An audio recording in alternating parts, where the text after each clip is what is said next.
And there is nothing that I know personally about June 12 that I will not be able to say off the cuff. So, permit me to just give you a broad view within a few minutes of what I think happened. It's going to be a little bit of mathematics, because those who control Nigeria, they are mathematicians. They permutate a lot. As we're sitting here talking, eating and drinking, they are plotting the next one, the next move, what is likely to happen. And they don't sleep. While you and I are busy sleeping at home and snoring, these guys are not sleeping at all. By the time normal human beings are awake walking, then they are sleeping. By which time they have finished all the business and you are wasting your time. And I'll start from the beginning. June 12 was not an accident of history. There was a man who planned and prepared properly for it. Because there are people who tell you, oh, June 12, anybody could have done it. No. Chief Momodu Abiola planned for it. Some of us saw it coming, though he never told us directly. And I will give you an example. In 1991, the then president, Ibrahim Badamasi Babangida, lifted the ban on some old politicians. And Abiola was one of them. And immediately, an alarm rang in my brain. I said, hey, Chief might be tempted to go back to politics. He had resigned from MPN way back in 1981.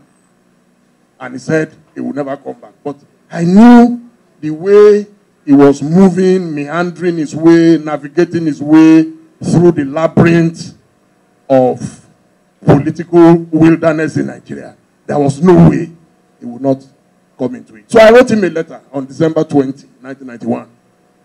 I said, sir, now that the ban on you has been lifted, I believe you are going to want to go back to politics. But I want to beg you in the name of God, if you will go back into politics, do a few things. Number one, don't join the Republicans. It is not in the character of Republicans to pick good candidates. And you can see it all over the world. You can see the one they picked recently. It is not in their character. You see, because they are rabid capitalists. And for them, winner takes all. So, please don't go back to that territory. Join the party of your people.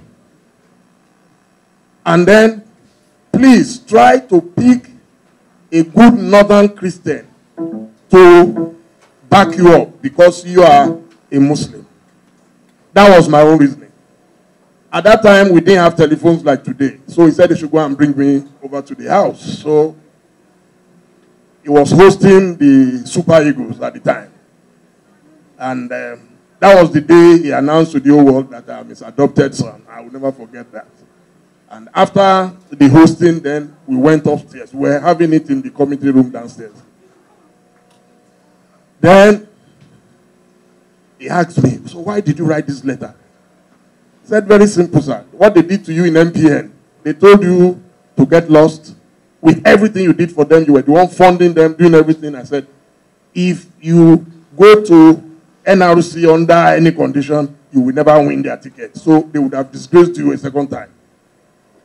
I said, number two, what if you get a ticket and you lose the election? Then you would have lost the election and you would have also lost your people because you were not on your side, on the side of your people. And he told me, okay. So, to cut a long story short, January 1993, end of January, I was in Nduka Obagbina's house at Mekwen in Ikoyi. And we got a call that Abiola had flown. He had gone to one African country, maybe Mali or somewhere. He was a Pan-Africanist. He was everywhere. And he flew directly. He didn't want anybody to discourage him. He flew directly to Abuja and picked up a form. And that was how he declared interest in the presidency, and he had joined the SDP. Immediately, I ran to Kola's house, Kola Abiola, and I said, is it true that Daddy, he said that's what he has heard, but that unlike him, he didn't take them along. He just didn't want anybody to discourage him. And people thought he was doing it for his own personal interest. But those of us who knew him knew that there was a time he became frustrated that he was spending so much money, yet could not eliminate poverty from Nigeria. You see, I'm sure there are many people here who experience this daily. People coming to you, Mayor Akipelu and I, we discuss this all the time. Every single day, people come, they think you can solve all problems. So you can't blame them because you look better and well off. But because we don't hold a conference of sufferers, so we don't know who is the president of the Sufferers Association of Nigeria. So Abiola himself saw that his money was going down, but poverty was still rising. So he then decided that, okay, since I have my own money, the best way to keep that money is to go into government so that I can redistribute the wealth of the people. You see, his theory was that most of those who were going into government in Nigeria were poor. Some were poverty-stricken. And there is a theory that if you put a hungry man in the kitchen, you will be most wicked to tell him not to help himself to some food. So, when we talk about corruption in Nigeria, it actually begins from need and then graduates to greed. So that's what is happening. So there's a theory by Paulo Freire, a Brazilian author, in his book, Pedagogy of the Oppressed. He says the oppressed man respects only one man, his oppressor. But the oppressed man has only one dream in his life, to become an oppressor.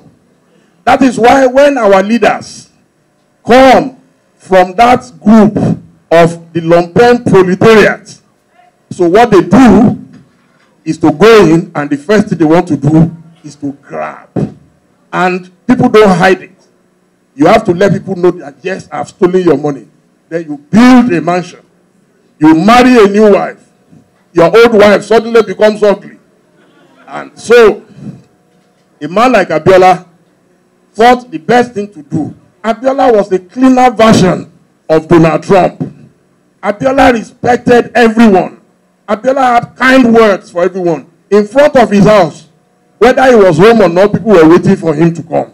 So when I got home, me and Mayor were living in Adigbobuja. You know, poverty is a bad thing. Mayor was living downstairs and I was living upstairs. We reached an agreement. Anybody who has generator first will supply the other. So, yeah. So I went into bed immediately. I just dived into bed. And in a few minutes, my wife came. Said some people have been banging the door. I said, who? He said, how will I know? I said, go and check. And I said, you are the man in the house. So I stood up and I went out there and I said, who is there? He said, we're from Force Headquarters. I said, who are you looking for? He said, you. Me? Yes. He said, my boss would like to see you. I said, who is your boss? He said, you better open this door or we'll break it down. So I told my wife, are you going to open? I said, they said they will break it down. Come and see. I was the woman in the house now. To cut a long story short, they came in and that was how they took me away. And it was when they took me away, they started asking all kinds of the usual questions they asked. Sorry, Madam Otegbade, I know we're supposed to have a meeting. I will call you. Thank you. So, they said I should not go back to Abiola. But while I was in detention, something dramatic happened. Abiola escaped. And he went abroad. So, my theory and my idea was, he should just stay there. And don't come back home. Then, the plotters deceived him again and said he should come back home. In fact, they gave him a presidential treatment. They allowed his plane to land and detour to the presidential wing.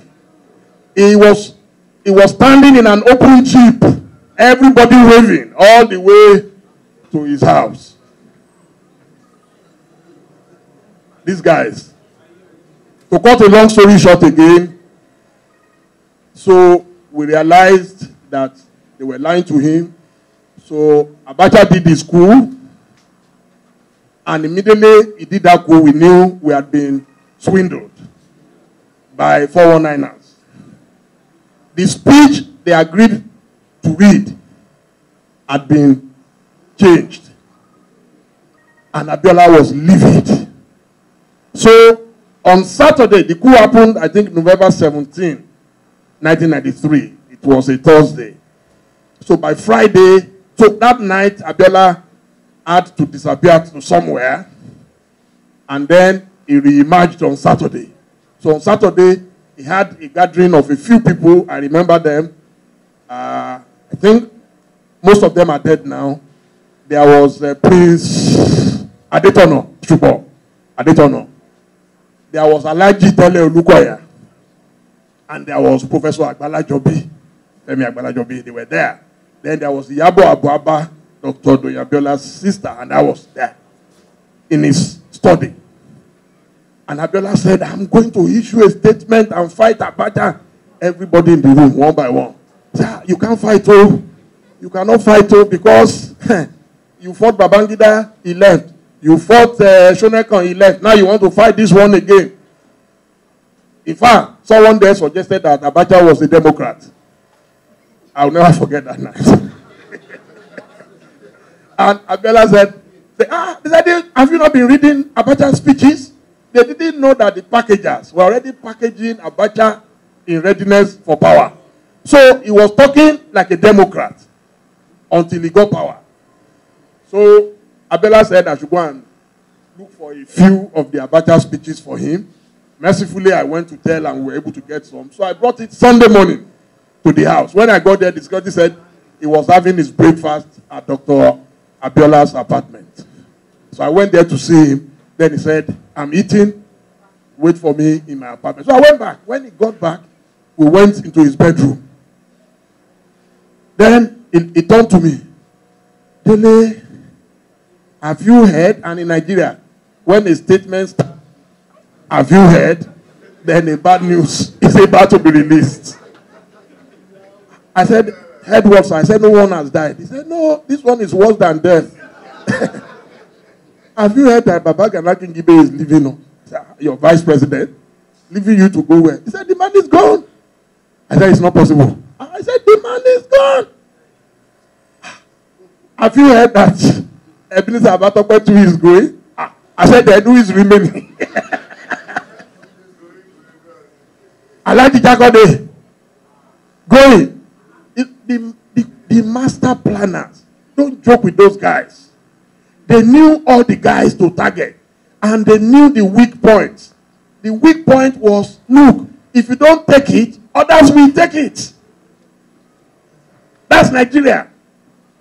If you don't take it, okay, Dele is the mumu, he won't take government appointment. Stupid man. Offer, even last week, they offered my older brother an appointment. He was in America. I called him. I said, Prof, please send me your CV. There is a slot for Osun State. They want to give you. The man is a pastor. He said he's not interested. Come and see how we were all fighting. That's Nigeria. Immediately, they offered someone else. He jumped at it. So, I know a friend now who is bankrupt in Abuja because he's still waiting for appointment. I'm not joking. His wife has told him, don't come back home. So that's what they did to our guys. And they told them, you will be able to fix anything. So that Sunday, Abiola fixed the meeting of all the party elders. And you will not believe it. One by one, they were standing up. Abubakar, Rimi, everybody. Let's join this government. Oh. That was how they ostracized Abiola completely. The man became fish out of water. They even agreed that he should go and talk to Abacha.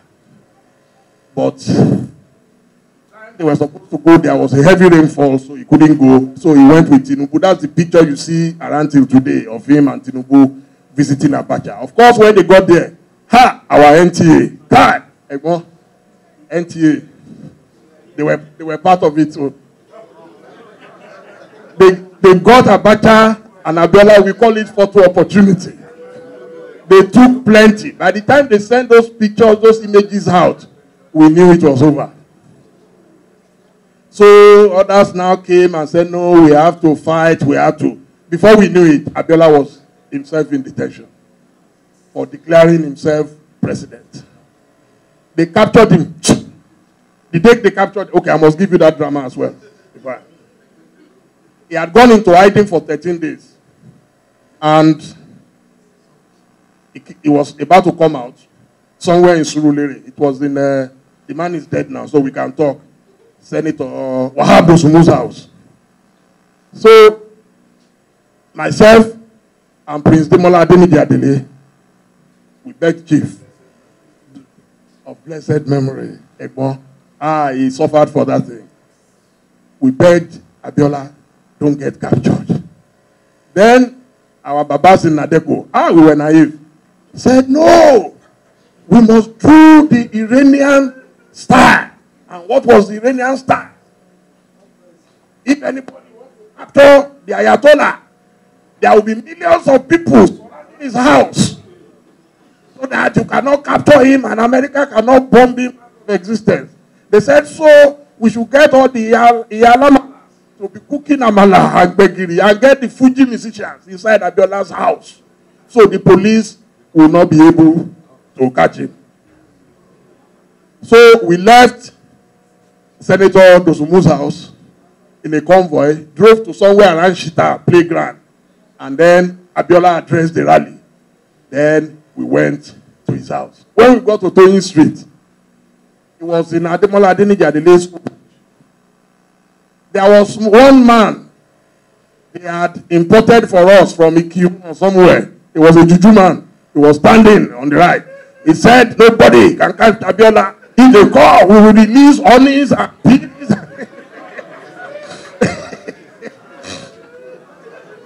Then I was standing on the left.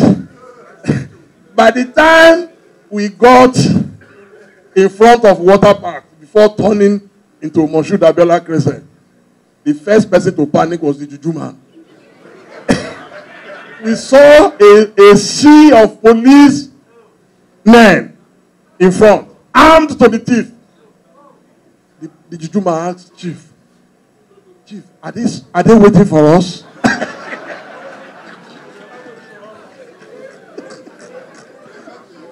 So, but you know, Chief Abiola was a man of immense courage.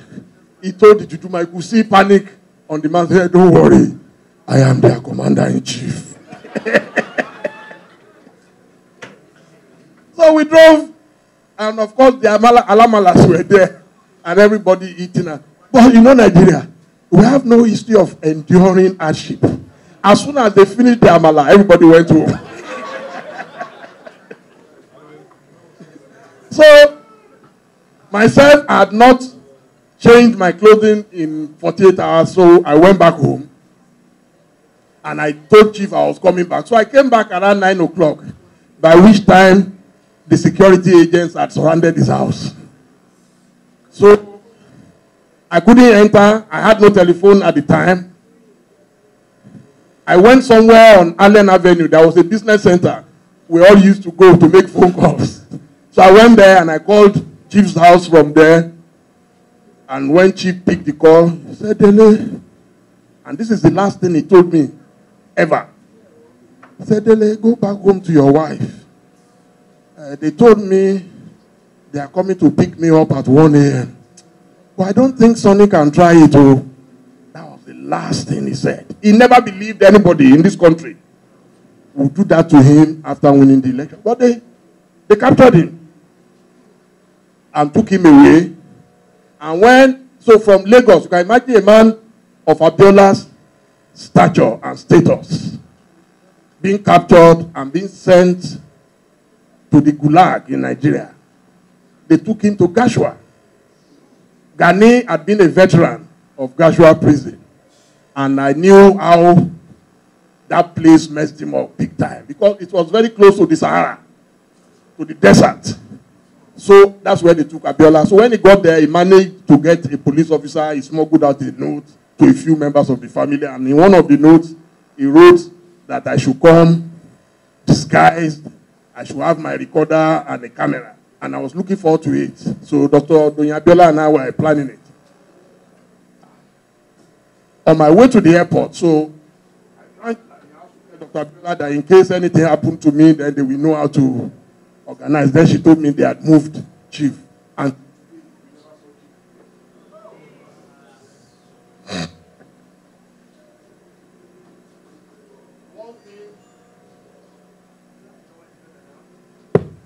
one thing led to the other. I heard they were going to pick me up too, and I had to dialogue with my feet. Mo bá ẹsẹ̀ mi sọ̀rọ̀.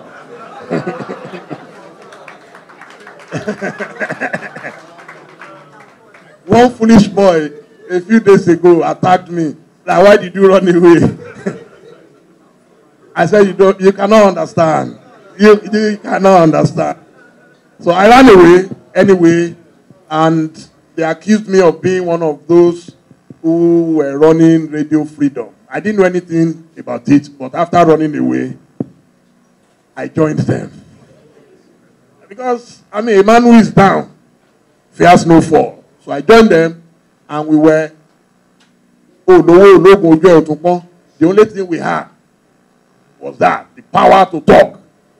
And we were attacking them regularly. Of course, it didn't change anything in Nigeria. Because by then, the plotters, that's what I call them, they had succeeded in dividing Nigeria along ethnic and religious lines. It never fails. It's a formula that has never failed in Nigeria. I don't know when it will fail. Maybe it will fail this time. I don't know.